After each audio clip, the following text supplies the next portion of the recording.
Assalamualaikum warahmatullahi wabarakatuh.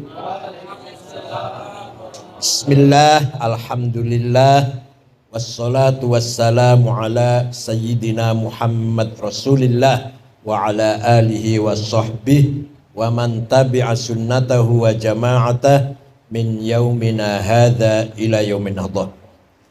Yang saya hormati sahabat saya lama, tapi lama juga nggak ketemu. Saudara-saudara sekalian, terutama Mas Heri. Azumi itu apa? Azumi itu namanya siapa? Nama orang tua saya. Oh ya. Jadi Gus Heri ya. Dan semuanya yang hadir. Saya pertama kali kenal dengan Gus Dur tahun 89. Saya masih belajar di Ummul Qura di Mekah. Ceritanya begini. Di sana itu kalau ujian S2, saya waktu itu S2, lulus hari ini ujian, maka akhir bulan ini menerima beasiswa terakhir. Bulan depan sudah nggak terima. Sampai nanti kalau diterima S3 baru ada beasiswa lagi. Kata pembimbing saya, kata promotor saya orang Mesir, tulisan saya sudah selesai itu jangan diserahkan dulu. Kamu nanti itu masih bulan Safar itu. Bulan Safar, sana pakainya bulan Arab ya. Kalau diserahkan kamu lulus putus uang beasiswa. Jadi nanti diserahkannya Sya'ban saja. Nanti putusnya cuma Ramadan, Syawal ada tes S3, lulus, jadi paling 2-3 bulan lah nggak menerima beasiswa itu. Tapi dalam hati saya ganjel, masa tulisan sudah selesai nggak diserahkan ke fakultas, nggak enak rasanya. Saya serahkan bulan Safar, betul. Ujian akhir Safar, terakhir menerima beasiswa. Maulud, Badha Maulud, Jumadil Awal, Jumadil Akhir, Rajab, Sya'ban, Ramadan, putus beasiswa. Nah iya, setelah itu baru Syawal, tes S3, lulus, baru ada beasiswa lagi. 7 bulan atau 8 bulan saya hidup tanpa beasiswa dengan anak 3. Luar biasa. Iya, dengan anak 3. Akhirnya saya terpaksa menjadi imam di masjid. Masjid Faqih namanya di Aziziyah, bukan masjid negara, masjid swasta. Orang kaya yang punya peternakan ayam satu-satunya waktu itu. Dengan gaji 1.000 real dan dapat kamar satu kamar untuk tempat. Nekat saya. Jadi imam tuh berat loh. Di sana harus hadir kecuali ada halangan yang tertentu. Gak bisa seenaknya, harus terus ngimami tiap hari 5 kali. Berat loh. Kalau hanya seminggu khutbah Jumat enak gitu. Tiap hari ngimami 5 kali itu berat. Kecuali ada udzur baru saya wakilkan, saya cari teman untuk mewakilkan, ada urusan apa. Walhasil saya jadi imam masjid tidak lillahi ta'ala. Karena ingin menyambung hidup, menunggu sampai lulus apa tidak S3 itu. Nah, tapi Tuhan yang ngatur. Kehendak Tuhan yang ngatur. Dengan adanya saya jadi imam, saya terkenal. Kalau hanya mahasiswa saja belum terkenal. Jadi imam saya terkenal di kalangan TKI. Ada TKI yang rajin sholat di belakang saya. Namanya Abdul Hamid dari Kuningan. Masih saudara dengan Haji Sulaiman. Yang sahabatnya Gus Dur, Haji Sulaiman itu. Pas tahun itu pergi haji Haji Sulaiman. Kata ketemu dengan Abdul Hamid yang TK ini. Ada mahasiswa S3 imam masjid, S2 lulus S2 imam masjid pinter gitu itu lah. Ayo sholat sana, mampir ke ruang saya, ngobrol, pulang lapor ke Gus Dur. Ada anak namanya Said Agil gini. Nah, Gus Dur umroh mampir ke saya. Jadi seandainya saya tidak jadi imam, belum tentu secepat itu kenal dengan Gus Dur.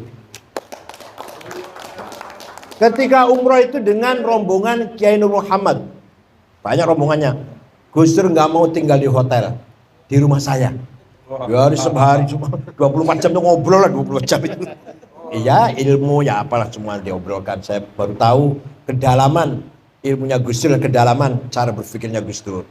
Kemudian haji dengan Pak Harto, dengan Pak Yusuf Hasim, dengan Ketua Muhammadiyah, tidak mau tinggal di hotel yang dengan Pak Harto, misah mental, misah dengan saya di rumah saya waktu itu. Walhasil bertanya dengan saya lah kira-kira itu. Mulailah beliau sebelum saya pulang sudah ngomong di muktamar Krapyak dan dikutip oleh majalah Umat, waktu aja majalah Umat, kalau NU mau maju, cara berpikir tasawuf harus dirubah. Ini ada anak yang lagi S3, nulis tasawuf, nanti kalau pulang akan merubah cara berpikir mainstream, Pak. Jadi saya belum pulang, nama saya udah dikenal di PBNU. Pak Bagja udah kenal, Mustafa Zuhad udah dengar nama saya, kira-kira. Walhasil gitu ceritanya lah. Kemudian saya lulus 94 S3 cum laude. Saya pulang diterima Gus Dur ada tanah, kalau rumah bangun sendiri, tapi tanah pesantren di sebelahnya Gus Dur sana. Begitu muktamar Cipasung, saya diajak dan baru tahu kali itu muktamar yang sangat panas, muktamar yang sangat mengerikan, menakutkan. Tapi saya lihat Gus Dur tenang, yakin, percaya diri, sedikit pun tidak ada rasa takut. Sedikit pun tidak ada rasa grogi. Padahal waktu itu kiai-kiai pun diancam, ditindas. Jangan minum Gus Dur, asal ABG, asal bukan Gus Dur. Mau Pak Khalid Mawardi boleh, mau Fahmi Syaifuddin boleh. Ternyata nggak laku. Yang agak laku Abu Hasan karena ada uangnya.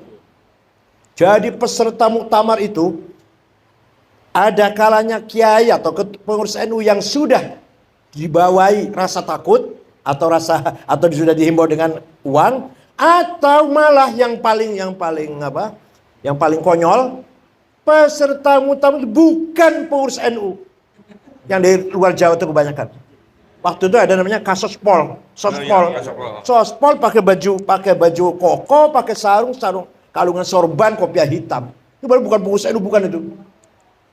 Tapi alhamdulillah muktamar Cipasung malah membesarkan Gus Dur yang luar biasa. Ditindas, ditekan, diancam, semakin Gus Dur itu besar. Dan situlah mulai Gus Dur menjadi sentral. Ya, semua yang non muslim, yang sekuler, yang kejawen, yang abangan, semua datang ke Ciganjur waktu itu. De facto pemerintah ada di Ciganjur waktu itu. Bukan di istana. Iya, Pak. Setiap hari tamu luar biasa, wartawan waktu itu masih aneh kan? Wartawan masih setiap hari kamera tuh di depan Masjid Gus Dur. Tamu itu siapa? Yang paling heran lagi ketika ada siapa? Dari Bank Dunia, bukan dari apa? Yang memberi utang pinjaman pada Pak Harto dulu. IMF, Habernis namanya. Ya. Itu waktu Pak Harto tanda tangan dia meteng-teng. Ya. Tapi datang Gus Dur di rumah Ciganjur, sepatunya dilepas, salamannya bungkuk. Hasil luar biasa waktu itu. Lagi orang kalau Allah besarkan manusia itu luar biasa. Orang luar negeri pun dengan Gus Dur gondok. Semua akhirnya datang ke Ciganjur. Pak SBY, Pak Hartono yang tadinya berperan ketika Cipasung lah, karena dia mendagri waktu itu. Semua datang ke Ciganjur dan kita lihat perkembangannya luar biasa. Dari situlah kemudian selesai Cipasung saya diangkat menjadi wakil katib. Katibannya Pak Dawam Anwar. Jadi Dawam Anwar Bekasi, saya wakil katib. Diajari oleh Gus Dur, diajari berani. Jadi Gus Dur itu guru saya, bukan guru baca kitab. Saya nggak pernah ngaji sama Gus Dur. Tapi guru ilmul ahwal, bukan ilmul maqal, bukan makalah, tapi memahami kondisi, memahami situasi. Sampai ini harus begini, ini tempatnya sampai di sini, pasnya di sini, harus begini. Banyak sekali pengalaman yang saya dapat dari beliau. Bukan pengalaman, bukan guru ilmu materi, bukan. Waktu itu sudah saya dokter cum laude dari Timur Tengah sudah, tapi tinggal ilmunya sampai dulu. untuk ini, gitu loh. Gus Dur itu menunjukkan begitu. Nah, suatu ketika saya masih baru itu diajak pergi kemana Gus? Sayo, melo aja, ikut aja. Dibawa ke Forum Demokrasi. Ada Rahman Taleng, Bondan, Ramo Magnis, Marsilam, ya ada semua itu. Saya disuruh ngomong, coba ngomong apa coba? Kalau suruh ngaji bisa, suruh agama bisa. Tapi waktu itu dipaksa suruh ngomong. Ya, saya cuma ngomong situasi politik di Timur Tengah itu aja saya bisa. Saya belum paham politik sini belum. Menurut Gus Dur itu dalam rangka mengkader saya. Kemeringet saya ngomong itu. Gak ngerti situasi sini, suruh ngomong di depan aktivis-aktivis yang seperti itu. Alah, pokoknya saya ngomong lah. Saya sekarang gak ingat ngomong apa waktu itu, saya gak ingat sebenarnya. Nah, kasus dukun santet di Banyuwangi. Laporan telepon dari pengurus NU, Gus ada kejadian Gus, 5 orang yang diduga dukun santet dibunuh Gus, terang-terangan bunuhnya. Gus Dur diam. Besok 2 hari lagi Gus, tambah 5 lagi Gus 10. Besoknya lagi 7 Gus, besok sampai 30 Gus Dur diam. Baru setelah 30 Gus Dur berteriak, bikin bentuk tim pencari fakta. Diwakilin ke saya dari PBNU-nya, Masya Allah. Padahal saya masih baru banget itu. Ya masih baru lah. Nah, dari Mabes Polri ada, dari Mabes TNI juga ada.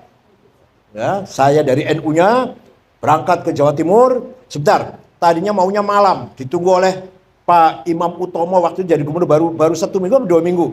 Pak Kapoldanya Joko Subroto, Pangdamnya, Pak Kapoldanya kalau sekarang Irjen dulu Maijen Samsuri. Sudah malam ditunggu, saya nggak datang. Walau sudah ditunggu itu oleh pemerintah Jawa Timur. Besoknya baru datang. Wah itu masuk koran itu. Saya agak ditunggu pemerintah Jawa Timur nggak datang. Lumayan lah, lumayan berita lumayan. Datang.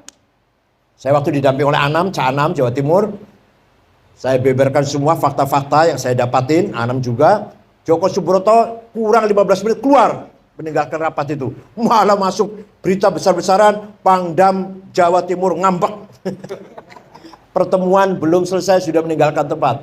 Nah, mulailah saya dikenal wartawan, mulai barangkali itu. Kalau sekarang disuruh, saya nggak mau betul, nggak mau saya. Turun ke Banyuwangi. Saat Banyuwangi diterima oleh Bupati, Dandim, Polres, diskusi. Katanya yang melatih ninja itu seorang sersan marinir ada markas marinir di Situbondo itu. Saya berangkat ke sana. Waduh, mana itu yang namanya Budi? Panggil. Wah, datang tuh gemeter. Ngadepi saya gemeter badan. Saya datangi gunung apa namanya? Gunung Petok, lupa jadi sudah lupa kan. Gunungnya nggak begitu tinggi sih. Saya naik ke atas.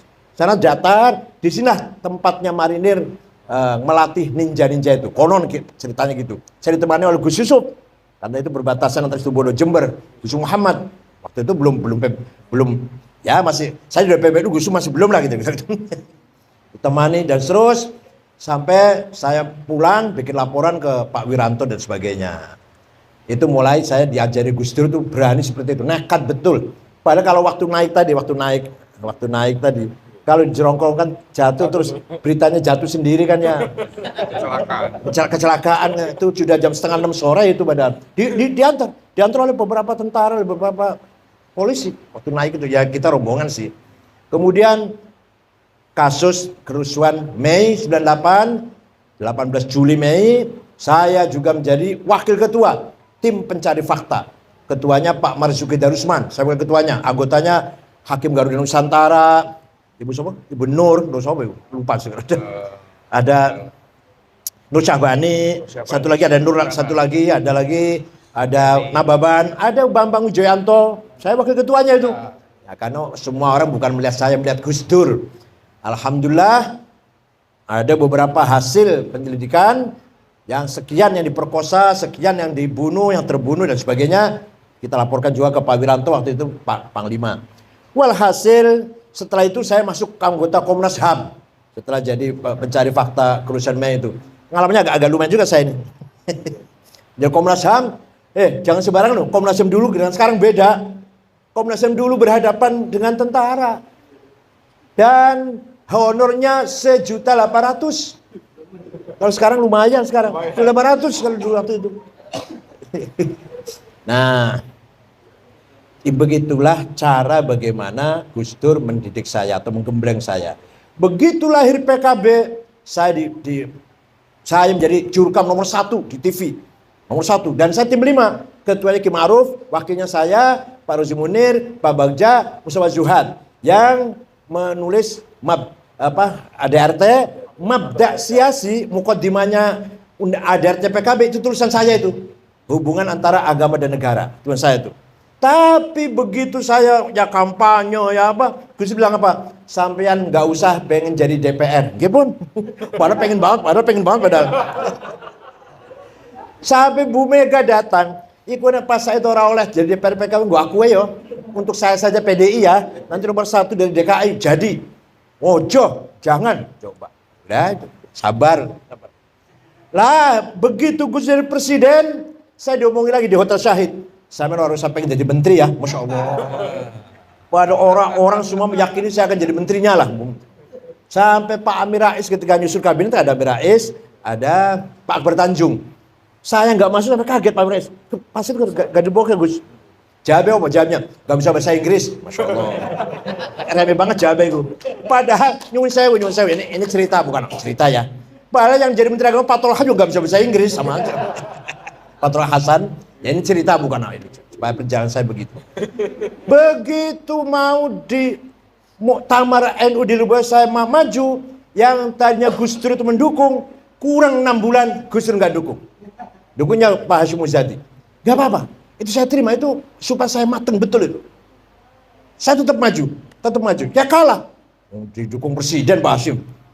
Masa pasti menang, tapi walaupun begitu terpautnya hanya 35. Terpautnya 35 dengan Pak Hashim. Dengan segala Gus Dur perintahkan kepada semua kirim fax dari Italia. Waktu itu buka muktamar pergi Italia. Ada fax datang masuk ke Kiai Idris. Jangan, harus Hashim Muzadi yang jadi. Nah, Kiai rapat. Ya kumpul. Kiai Abdul Abbas, Kiai Fuad Hashim di rumahnya. Gimana ini? Ya ini kena presiden harus kita. Ya udah, walhasil gitulah. Walhasil saya dicegah jangan sampai jadi ketua umum. Karena apa? Belum mateng. Udah titik. Saya tahu masalahnya. Belum mateng. Pak Hashim Muzadi lebih mateng dalam organisasi, dalam manajemen, dalam... Dah. Itu ceritanya. Nah, kalau kelebihan Gus Dur sangat banyak sekali. Seorang ulama yang betul-betul menguasai ilmu agama, ya Gus Dur. Terutama sekali sejarah, peradaban, filsafat, dan seterusnya. Bukan hanya sejarah Islam, sejarah dunia. Bukan hanya sejarah dunia, sejarah Cina, sejarah mana aja dia tahu. Namanya orang terkenal, ulama, filosof, raja, penguasa, orang kaya, artis, terus olahragawan atlet. Nah, apal namanya. Sedunia lu ya, sedunia. Bukan se-Indonesia bukan. Namanya pemain sepak bola Spanyol siapa-siapa, pemain sepak bola Prancis siapa-siapa, pemain sepak bola Brazil siapa-siapa, apal itu. Artis siapa-siapa, artis terkenal, yang terkenal ya. Orang kaya siapa-siapa di dunia ini, orang pinter siapa-siapa di dunia ini. Terus saya baru kagum dengan Gus Dur itu. Nggak punya buku agenda harian, nggak punya. Memori itu nggak punya. Tanggal sekian ke sini, tanggal sekian ke sini, tanggal sekian ke sini. Suatu ketika, saya habis ngimami sholat di Masjid Gus Dur, duduk di kursi depan. Datanglah Pak Mundir siapa? Depan itu ke Mundir Suparta. Gus Dur, wonten. Saya lagi nunggu nih, belum pulang dari luar kota ini mau pulang. Tadi saya telepon, belum ada HP kan? Saya telepon ke rumah, Gus Dur jawab kok. Gus Dur jawab, saya telepon. Gus, saya mau sowan apa? Mau undang acara tanggal sekian. Waduh, maaf nggak bisa. Itu haulnya Kiai Ali Maksum. Yakin Gus Dur suara itu, bukan pembantu, bukan siapa-siapa. Gus Dur gak ada, saya lagi duduk lagi nunggu ini. Betul, Gus Dur datang. Gak lama Gus Dur datang. Salaman masuk, menyampaikan maksudnya, gak bisa. Malam itu saya haul Persis jawabannya kayak di telepon tadi. Tapi waktu di telepon itu siapa itu? Ya itu. Itu yang luar biasa di situ. Kejadian betul itu, kejadian betul. Wah, kalau kejadian lagi waktu umroh dengan Gus Nur itu, dengan Muhammad itu, Kiai Nur Muhammad di Madinah, lepas sholat Isya, jalan-jalan cari ulama yang menurut Gus Nur hebat. Ada ulama jenggotnya panjang, pakai gamis, ujung-ujungnya besar, kitabnya setumpuk, ngajar muridnya banyak. Nih Gus, betul, bukan. Cari lagi, kan banyak orang kiai yang ngajar banyak. Nih Gus, bukan. Ini Gus, bukan. Ada ulama, ada orang Mesir sendirian, sorbannya nggak begitu besar, biasalah. Sajadah sendirian, ini malah berhenti. Terus saya suruh ngomong, walaupun Gus juga bisa ngomong Arab bisa, tapi saya suruh ngomong. Assalamualaikum, ini ketua Jamiah Islam di Indonesia yang paling besar untuk ulama, namanya Abdul Wahid, mau minta doa. Doa apa? Doa apa Gus? Ya minta selamat dunia akhirat. Didoain ya 5 menit lah. Agak panjang doanya, agak panjang sih. Setelah itu dia lari, ini beliau nih pergi, sajadahnya diseret malah. Sambil ngomong gini bahasa Arab. Ya Rob, ma dzambi hatta tu'arrifani iya. Dosaku apa? Kok sampai engkau membuka rahasia kepada orang ini nih? Jadi wali sedang sembunyi ketahuan Gus Dur. Orang lain gak akan tahu dia wali, Gus Dur tahu.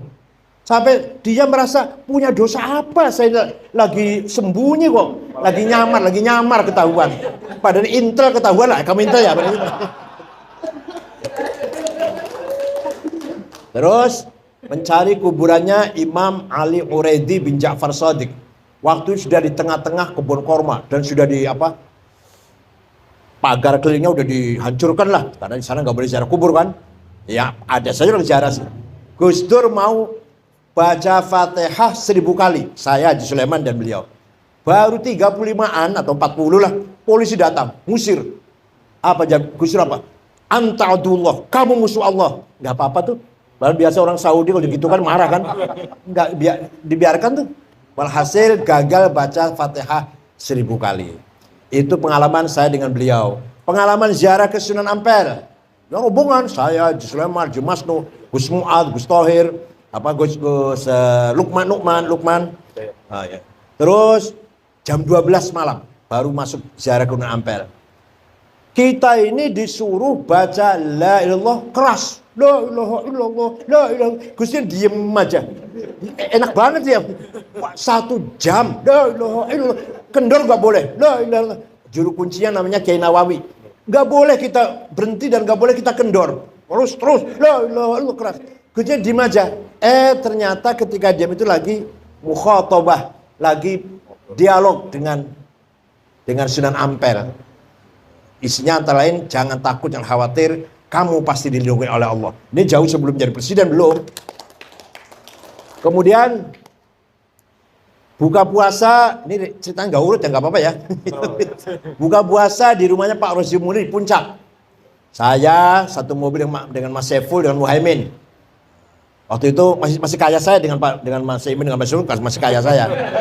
Saya mobilnya Kijang Perkasa baru masih. Mas Imin masih halal masih. Mas Saiful masih mobilnya apa? Katana. Kalau Mas Imin Holden yang kuno banget lah, masih kaya saya lah. Nah berangkat. Di sana Pak Mustafa Zuhad, Rozi Munir, Pak Bagja, ada malah fotonya ada di sini. Ada. Dah kita buka pakai ikan karena ada kolamnya. Terus sholat taraweh, ada Pak Matodi juga. Gus Dur baru datang dengan Haji Sulaiman. Rupanya bukanya sate di tengah jalan. Setelah sholat taraweh, buka duren. Nah, kita makan duren. Gus Dur makan banyak. Oleh Mbak Ya ini ditegur, Pak, orang popo. Gak apa-apa. Pulang dari sana, jam 2 muntah-muntah di rumah. Besoknya masih menghadiri buka bersama undangan media Indonesia, koran media Indonesia. Gus Dur datang. Besoknya itu, baru sudah keadaan kurang sehat lah. Pulang dari media Indonesia ke PBNU, sudah nggak bisa turun dari mobil. Di papa, muntah-muntah di toilet. PBNU yang jelek itu, bukan PBNU sekarang. Yang jelek itu langsung dibawa ke Cipto, jam 9 malam, digeragaji, dioperasi otaknya. Jam 1 siang siuman. Langsung cepat sekali itu. Begitu siuman, mendengar suaranya anak-anak di luar kamar, apa pertama kali yang diucapkan Gus Dur? Bocah-bocah, wes go. Beliau lupa bahwa itu bulan puasa. Tapi ingatnya ini anak-anak dikasih makan. Ini anak-anak kasih makan. Coba, pertama kali ingat itu, pertama kali ucap. Aku bocah-bocah wes go itu. Kalau bukan Gus Dur sudah bablas itu dioperasi. Nah, ringkas cerita, pulang ke rumah masih dalam keadaan pemulihan. Di kamar saya, Caimin, Saifullah Yusuf, Cakrawardaya, mantan Menteri Koperasi, Wisnu sekarang Ketua Golkar Jawa Tengah sekarang, waktu itu belum, masih pengusaha. Gus Dur tidur, kalau pelan-pelan kita ngomong tiduran, tiba-tiba duduk. Mengko aku jadi presiden. Kita ini kaget orang lima ini Gus Dur konslet ini. Sudah nggak waras Gus Dur ini. Ya, siapa yang ngira Gus Dur jadi presiden? Itulah ringkas cerita pengalaman saya dengan Gus Dur. Ringkasnya begini. Kalau ada seorang alim agama berhadapan dengan Gus Dur, dia akan merasa bodoh di depan orang yang paham agama betul. Kalau ada pemikir, ideolog atau filosof atau siapalah pemikir, intelek di depan Gus Dur akan merasa kecil. Karena Gus Dur ternyata pemikir yang luar biasa. Bahkan pikirannya jauh ke depan. Kalau ada seorang budayawan, seniman di depan Gus Dur, merasa kecil, merasa rendah, merasa ketinggalan. Gus Dur lebih dalam seninya, lebih dalam budayanya, luar biasa. Bisa menikmati Beethoven, apa? Beethoven ya? Beethoven. Bisa menikmati gending Jawa. Fasih luar biasa. Kalau mendengarkan wayang sampai selesai didengarkan. Padahal lewat telinga aja nggak lihat. Pernah ada Piala Dunia, pertama kali main, pertama kali Prancis lawan Spanyol. Itu Gus Dur hanya mendengarkan, Spanyol kalah 0-1 ini. Betul 0-1 kalah. Kalau ada seorang aktivis di depan Gus Dur akan merasa rendah, akan merasa kecil. Ternyata Gus Dur lebih dari seorang aktivis. Lebih kehidupannya semua 99% untuk masyarakat, untuk rakyat kecil, untuk rakyat yang terzolimi, nggak ngurus keluarganya, nggak ngurus istri dan anaknya, nggak diurus pokoknya. Yang diurus semua kepentingan orang banyak. Kalau ada seorang politisi di depan Gus Dur akan ketinggalan jauh. Politik Gus Dur tajam sekali. Walhasil, ini salah satu politik Gus Dur salah satunya. Ini terang-terang aja nggak apa-apa lah, terang-terang aja ya. Ceritanya Pak Syafi'i, Theo Syafi'i, pidato ngeritik Islam. Ngeritik Islam itu gak membawa peradaban, gak membawa budaya. Saya mengkanter, keras yang kanternya. Di Gus Dur dimarahi. Saya mengkanter Pak Theo Syafi'i dimarahi Gus Dur. Dah, ada Mas Saiful, ada Muhaimin. Nah, ya udah saya diem aja dia. Udah ngomong sana sini bercanda, baru tanya. Kenapa sih Gus? Kok saya dimarahi, kok dianggap salah mengkanter belain Islam dianggap salah. Apa jawabnya? Yang jawab jangan sampean. Biar orang lain. Mengkona seru sampean penengah. Waduh, ya Allah tuh luar biasa. Sing mengkanter, sing marah, yang marah lah kata. Yang marah Islam dihina itu ojo sampean. Biar orang lainnya. Kalau Islam dihina yang marah biar orang lain. Gue nek seru sampean datang jadi penengah. Masya Allah. Luar biasa itu. Itu pelajaran sangat berharga bagi saya. Pak paham tidak? Paham tidak? Jadi kalau ada orang menghina Islam, tenang aja, tenang. Biar yang lain yang marah. Nah, kita penengah nantinya. Itu strategi Gus Dur. Itu yang saya, Masya Allah, saya terkesan sekali itu, marah betul. Saya yang orang ngerti, gak usah ngomong. Oh, belok-belok ngomong belain Islam. Saya diem aja. Waktu itu Theo Syafi'i ngomong Islam gak bawa peradaban, Islam gak membawa budaya, Islam kita radikal itu, Islam dianggap salah merata radikal, di generalisir gitu. Saya jawab, masuk TV di berita, saya karena wartawan ya. Belum ada medsos waktu itu kan. Gus Dur marah betul. Sudah, selesai tinggal. Sudah dingin, sudah guyon-guyon, baru tanya tadi. Ya Allah. Sudah. Walhasil beberapa pengalaman, kesimpulannya bahwa Gus Dur itu di luar ukuran manusia biasa. bukan hanya IQ kecerdasan, tapi mata hatinya. The deeper heart namanya ya, itu nurani yang ada di lubuk hati. Intuisi, kekuatan hati, intuition. Itu namanya dalam bahasa Arab menerima khawatir ilahiyah, illumination, menerima illumination, direct illumination dari Allah, pencerahan dari Allah. Nah itu khusus selalu dibimbing oleh Allah langsung, bukan nabi, bukan wahyu, bukan. Tapi itu adalah boleh kasyaf, boleh ilham, boleh ilmu laduni, asal jangan bilang wahyu. Gus Dur boleh wali, boleh Imam Mahdi, tapi jangan kita anggap nabi, tak boleh. Tapi itulah kecerdasan, kehebatan Gus Dur luar biasa. Tawakalnya, waduh tawakalnya. Itu khairul supir itu kalau nyupir ngebut gitu. Nah saya kalau ikut dengan Gus Dur mobilnya khairul yang nyupir, awas. Gus Dur enggak tuh, tenang aja. Padahal kalau nyupir ngawur khairul itu. Khairul Waton namanya tuh, supirnya. Saya ya di sebelahnya Gus Dur, awas hati-hati. Khairul enggak, tenang aja Gus Dur mau apa. Naik pesawat tenang, nggak pernah takut apa nggak pernah. Dulu kan nggak ada HP ya, ceritanya telepon dengan siapa ya, dulu apa namanya, pokoknya telepon tokoh masyarakat lah. Ngerasani Pak Harto dalam HP itu. Sudah selesai ngomongnya, ini disadap loh, wah orangnya ketakutan sana. Orang sebelah sana ketakutan. Ini omongan kita disadap loh ya, itu orang yang sana ampun-ampunan sana. Pejabat di Kementerian Transmigrasi waktu itu, dirjen ya, pokoknya ngeritik Pak Harto lah dalam intronya. Gus Dur pun nimpal ya yuk, begitu. Walhasil itulah kehebatan Gus Dur, terutama sekali setelah Muktamar Cipasung, simbol perlawanan terhadap kediktatoran, simbol perlawanan terhadap kezaliman waktu itu adalah Gus Dur. Nah kita ini pengalaman memimpin NU yang selama Gus Dur pimpin itu, mari kita jalan, kita bagi-bagi, jangan saya semua. Saya nggak seperti Gus Dur, bagi-bagi. Teddy harus berperan, Pak Edi harus berperan, saya perannya ngaji saja lah gitu. Maka harus kolegial, cari orang yang perfect kayak Gus Dur ya sulit. Tapi kita bagaimanapun prinsip kita nggak bisa bergeser. NU punya prinsip yang tidak bisa bergeser.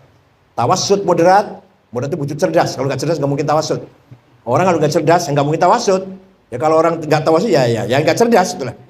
Kedua, tasamuh, toleran. Orang toleran berarti akhlaknya mulia. Orang nggak toleran berarti akhlaknya ada sesuatu dalam akhlaknya. Jadi kalau mau akhlaknya mulia, tasamuh. Kalau mau cerdas, tawassut. Atau dibalik, kalau mau tawassut cerdas. Kalau mau toleran ya akhlaknya mulia dulu, baru bisa toleran. Nah itu kita prinsip. Dan tetap kita, dan gak lepas dari Quran, jangan khawatir. Contoh satu aja nih. Wala tasubbul ladzina yad'una min dunillah fayasubbul adwan bighairi ilm. Kadzalika zayyana likulli ummatin amalahum. Gus Dur enggak pernah dalil, kalau saya keluarkan Qur'annya. Kalau Gus Dur enggak pernah ngutip Quran. Jangan kamu sekali-kali mencaci maki Tuhan orang lain. Wala tasubbul ladzina yad'una min dunillah. Nanti mereka mencaci maki Tuhanmu Allah, akan terjadi saling mencaci maki bighairi ilm yang enggak ada gunanya. Kadzalika zayyana likulli ummatin amalahum. Demikianlah kata Allah, saya jadikan bagi setiap umat, setiap kelompok punya kebanggaan dengan agama dan budayanya masing-masing. Coba Qur'annya itu. Gus Dur nggak pernah mengeluarkan ayat itu. Demikian kata Allah, masing-masing umat itu punya budayanya, punya karakternya, punya agamanya. Jangan kamu caci maki atau melecehkan. Bahkan harus kita saling menghormati. Itu salah satu ayat yang paling penting, prinsip Nahdlatul Ulama seperti itu. Oleh karena itu, apapun kondisi situasinya, bagaimanapun, ayo kita bersama-sama menjaga, merawat, menyelamatkan dan memperkuat Nahdlatul Ulama sebagai kekuatan civil society yang sudah bukti nyata peranannya dalam membangun bangsa yang dua ya, bangsa yang beragama dengan benar dan bangsa yang bernegara dengan benar. Gus Dur mewarisi kearifannya ayahandanya Wahid Hasyim. Wahid Hasyim begini ceritanya. Wahid Hasyim ketika kan beliau anggota BPUPKI, tanggal 18 Agustus 45 rapat, ketuhanan yang Maha Esa dengan berkewajiban menjalankan syariat Islam bagi para pemeluknya. Nah ini tambahan ini 7 kata orang-orang non-muslim terutama dari Indonesia Timur nggak setuju. Karena nanti jadi negara Islam kalau syariat-syariat begini. Nggak setuju. Kalau dipaksa saya keluar dari NKRI. Kira-kira begitu bahasanya. Kiai Wahid Hasyim pulang ke Tebuireng. Karena belum ada WA kan. Menghadap ayahandanya Kiai Hasyim Asy'ari. Gini. Kiai Hasyim Asy'ari jawabnya, ya nanti malam saya sholat dulu. Minta petunjuk pada Allah. Besok pagi Wahid, saya setuju. Piagam Jakarta 7 kata itu dicoret, saya setuju. Yang penting negara kuat dulu. Kalau udah kuat, ayo kita membangun peradaban Islam di atas negara yang kuat. Negara bersatu kuat, ayo kita bangun masjid, madrasah, pesantren, tabligh, ceramah, Islam ngaji di atas negara yang kuat. Nah kalau belum negara sudah bertengkar masalah syariat Islam, negaranya belum kuat, syariatnya nggak akan jalan. Contohnya betul Afghanistan. Soviet lari langsung bicara negara Islam, syariat Islam. Sampai sekarang 40 tahun perang saudara. Syariat Islamnya nggak terbukti, negaranya carut marut nggak karu-karuan. Paling cuma 7 suku padahal cuma sukunya. Walhasil itulah kearifan Kiai Hasyim Asy'ari yang diwarisi oleh Wahid Hasyim. Kiai Wahid Hasyim itu mewariskan kearifannya kepada putranya Gus Dur atau Kiai Abdul Wahid. Mari kita semua mengenang jasa beliau, menghormati al-maghfur wal marhum, al-maghfurlah wal marhum Kiai Abdul Wahid. Askanahu fi jannatih, taghammadahu fi rahmatih, taqabbal hasanatih wa tajawaz an sayyiatih. Syukran wa dumtum fil khairi wal barakati wan najah. Wallahu fi aqwamit thariq. Wassalamualaikum warahmatullahi wabarakatuh.